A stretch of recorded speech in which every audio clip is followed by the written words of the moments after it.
Você está no canal Eu Estudo a Lição com o pastor Samuel Camilo. Estamos introduzindo hoje a lição de número 9 do nosso trimestre, cujo tema será o fundamento do governo de Deus. O texto que serve como base para o nosso estudo, Apocalipse capítulo 12, verso 17. O dragão se irou com a mulher e foi travar guerra com o restante da sua descendência, ou seja, os que guardam os mandamentos de Deus e têm o testemunho de Jesus. Na lição dessa semana, nós teremos a oportunidade de poder perceber aqui alguns detalhes. Nós vimos um texto na lição da semana passada, em Apocalipse capítulo 11, verso 19, onde o texto bíblico diz que João, ele viu o santuário do céu e viu também a Arca da Aliança. Na Arca da Aliança estão os mandamentos do Senhor. Se é uma coisa que a gente tem que compreender é que os mandamentos de Deus, eles são a transcrição daquilo que é o seu caráter.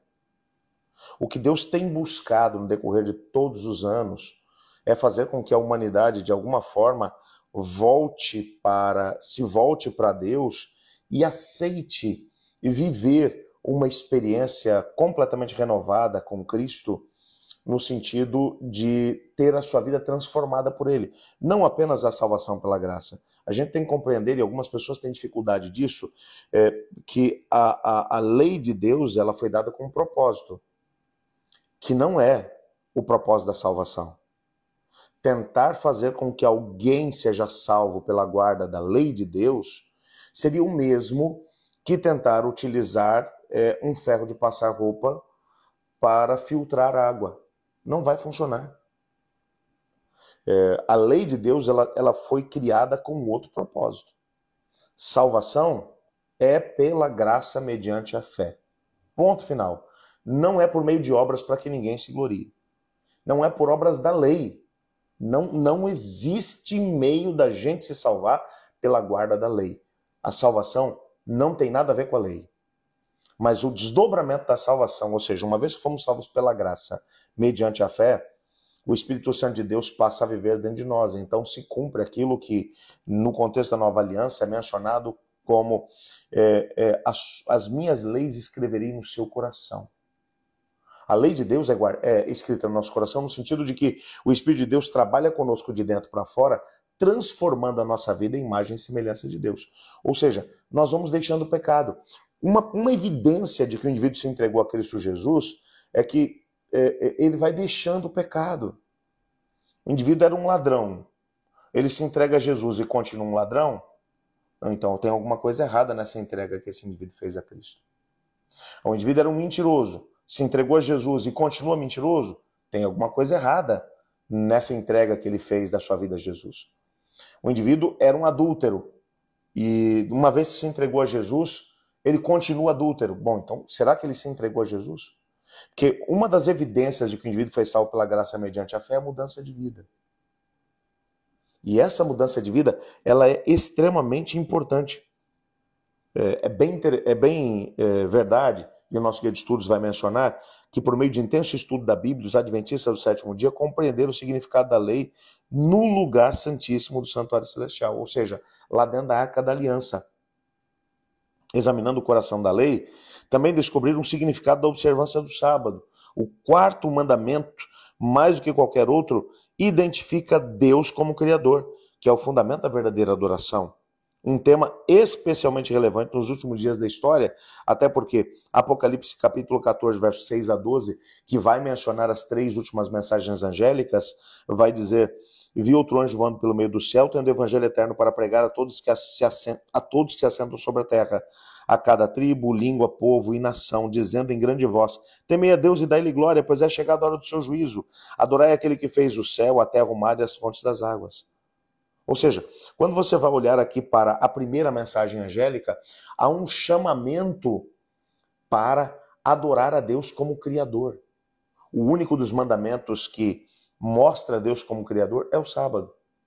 Lembra-te do dia de sábado para o santificar, 6 dias trabalharás e farás toda a tua obra. Mas o 7º dia, o sábado do Senhor teu Deus, não farás nenhum trabalho, nem tu, nem teu filho, nem tua filha, nem teu servo, nem tua serva, nem teu animal, nem teu estrangeiro que está das suas portas para dentro. Por quê?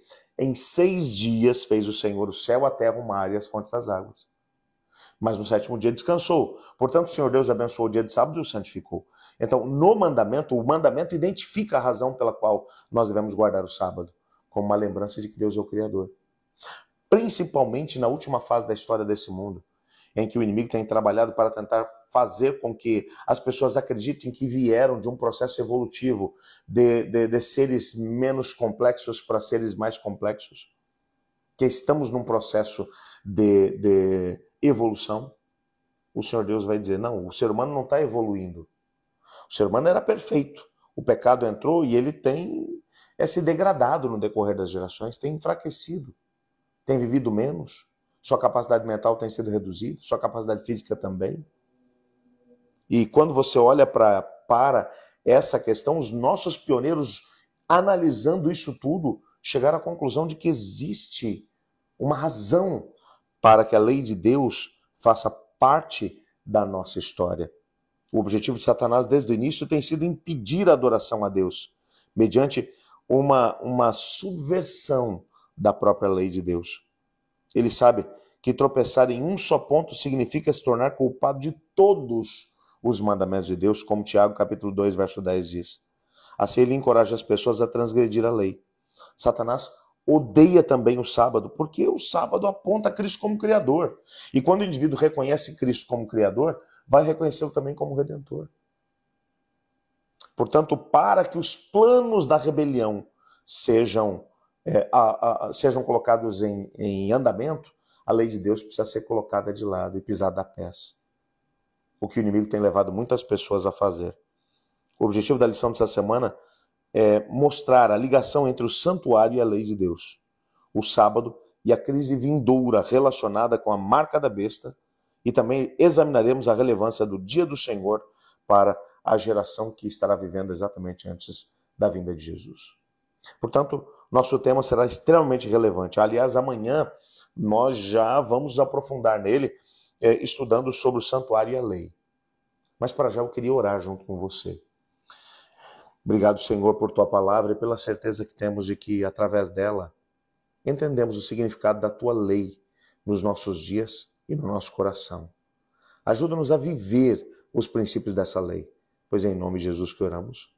Amém. Eu estudo a lição e você?